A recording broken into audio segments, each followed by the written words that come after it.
Hello everyone, welcome back to my channel পাপি অ্যাপিয়ান্স blog. Good morning, কেমন আছেন আপনারা সবাই? আশা করব সবাই খুব ভালো আছেন, সুস্থ আছেন। চলুন নতুন একটা ভিডিও নিয়ে হাজির হয়ে গেছি।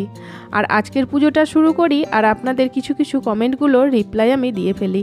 তো আপনাদের মধ্যে কেউ একজন আমাকে জিজ্ঞাসা করেছিলেন যে আমি কি চন্দন ব্যবহার করি, আর ফুল যখন আমি ভগবানকে নিবেদন করি তখন কি চন্দন সহযোগেই ফুলটা নিবেদন করি, আর আমি কি লাল চন্দন ব্যবহার করি নিত্য প্রয়োজনে নাকি শ্বেত চন্দন ব্যবহার করি।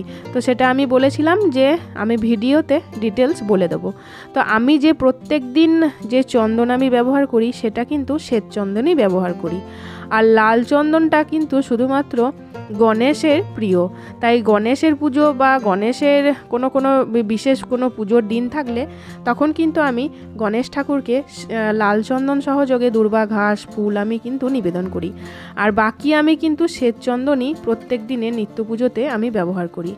আর হ্যাঁ, ফুলটা যেটা নিবেদন করি আমি শ্বেত চন্দনটা একটু ঘষে নিয়ে সব ফুলেই কিন্তু আমি চন্দনে একটু মাখিয়ে নিই, তারপর সেই ফুলটা কিন্তু আমি নিবেদন করি। শুধু ফুল কিন্তু নিবেদন করি না, ভগবানকে চন্দন সহযোগে তুলসী পাতা ও ফুল সব কিছুই কিন্তু চন্দন সহযোগেই নিবেদন করি। আর শ্বেত চন্দনটাই প্রত্যেক দিন নিত্য পুজোর ক্ষেত্রে আমি ব্যবহার করে থাকি। আর মহাদেবের জন্য আমি অশ্বগন্ধা চন্দন কিন্তু ব্যবহার করি। আর অশ্বগন্ধা চন্দনটা যদি আপনারা কেউ মনে করেন যে অন্য ঠাকুরকেও নিবেদন করতে পারেন, সেটাও করতে পারেন। তবে অশ্বগন্ধাটা যেহেতু হলুদ, তো ওই হলুদ রঙটা কিন্তু দাগটা থেকে যায়, সেই জন্য আমি অশ্বগন্ধা চন্দনটা একটু কমই ব্যবহার করি।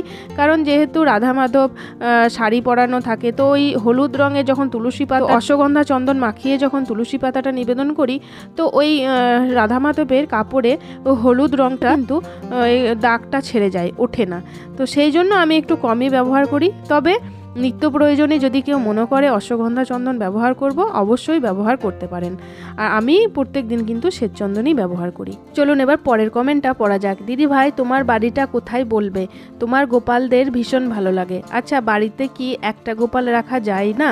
বলবে প্লিজ। আমি এই বয়সে কিছু জানি না, তাই বলছিলাম। আমার বয়স 19। আমি জয়নগর থেকে বলছিলাম। Bye, love you. তা আমার বাড়ি হচ্ছে বীরভূম ডিস্ট্রিক্ট। অবশ্যই একটা গোপাল রাখা যায়, কোনো অসুবিধা নেই।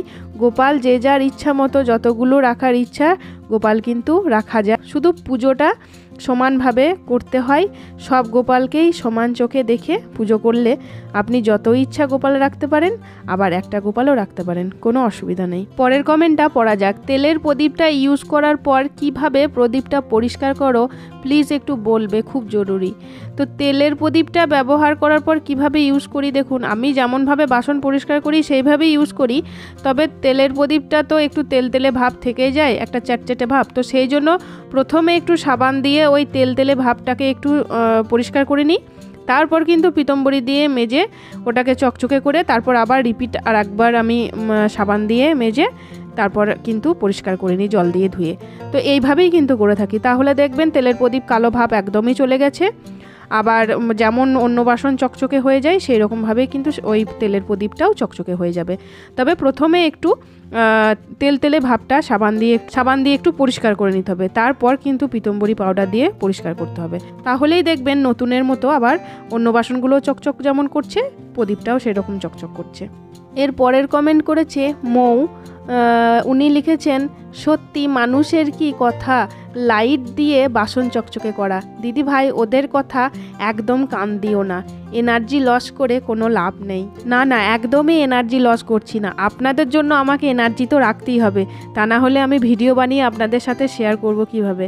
তো যাই হোক, এনার্জি লস অবশ্যই করব না। পরের কমেন্টটা হচ্ছে যে উনিই আবার করেছেন, দিদি ভাই আমার কমেন্ট কিন্তু কোনো দিন পড়ো না, আমার তোমাকে খুব ভালো লাগে। তো এই যে আজকে আপনার দুটো কমেন্টই আমি পড়ে ফেললাম। পরের কমেন্টটা হচ্ছে, হ্যাঁ ঠিকই বলেছেন, আমি তো আম ডাব এই সবগুলো পিতলের দিয়েই পুজো করি। কলাটা হয়তো নতুন উঠেছে, আমি দেখলেই আগে নেব, কি হয়েছে তাতে? মনে ভক্তি থাকলেই সবটাই ঠিক আছে।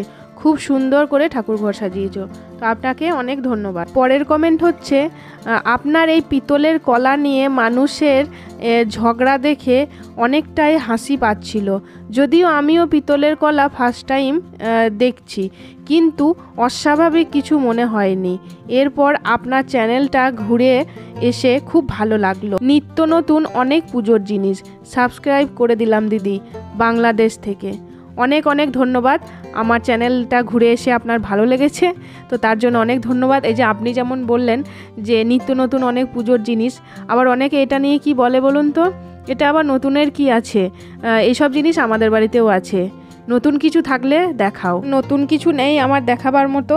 আমি যেগুলো ব্যবহার করি বা যে জিনিসগুলো নিয়ে এসে আমি পুজোর কাজে ব্যবহার করি সেইগুলোই আমি দেখাই। নতুনত্ব আমার হয়তো কিছু দেখাবার মতো আপনাদের নেই। তো যাই হোক, চলুন আজকে আর বেশি কমেন্ট পড়লাম না, পরের কমেন্টগুলো আবার পরের ভিডিওতে পড়া যাবে। আজকের ভিডিওটা এই অবধি। এই ছিল আজকের ভিডিও। কেমন লাগলো ভিডিওটা অবশ্যই বলবেন। যদি কিছু ভালো লেগে থাকে তাহলে প্লিজ লাইক কমেন্ট শেয়ার করতে ভুলবেন না, আর চ্যানেলটাকে অবশ্যই সাবস্ক্রাইব করবেন। চলুন আজকের মতো আসি, আবার দেখা হচ্ছে পরের ভিডিওতে। ততক্ষণের জন্য সবাই সুস্থ থাকবেন, ভালো থাকবেন, টাটা।